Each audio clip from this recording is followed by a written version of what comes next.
চোখের সামনেই নিজের মৃত্যু দেখতে পাচ্ছিলেন, কিন্তু এমন পরিস্থিতিতেও হাল ছাড়েননি তিনি। উল্টো মনে প্রাণে ডেকেছেন আল্লাহকে।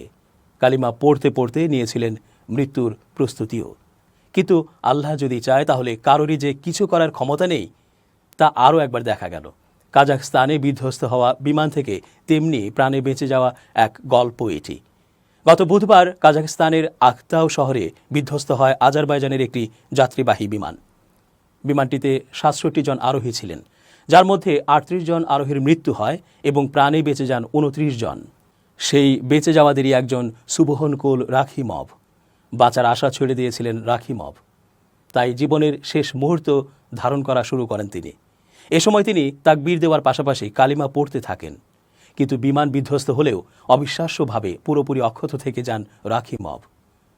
তিনি জানান, প্রথম বিস্ফোরণের পর আমি ভাবতে থাকি যে কোনো সময় বিধ্বস্ত হবে বিমানটি, কিন্তু কয়েক সেকেন্ড চলে যাওয়ার পরও তেমন কিছু ঘটেনি। হাসপাতালের বিছানায় শুয়ে থাকা রাখিমভ গণমাধ্যমকে জানান, এভাবেই ১ মিনিটের বেশি সময় কেটে যায়। কিছু না ঘটায় আমি তাকবীর দিতে থাকি, কালিমা পড়তে থাকি। আমি নিজেকে আল্লাহর সঙ্গে সাক্ষাতের জন্য প্রস্তুত করতে থাকি। সোশ্যাল মিডিয়ায় ছড়িয়ে পড়া ভিডিওতে দেখা যায় বিমানের ভেতর যাত্রীরা আল্লাহর নাম নিচ্ছে। এ সময় অক্সিজেন মাস্কগুলো যাত্রীদের মাথার ওপর ঝুলতে দেখা যায়।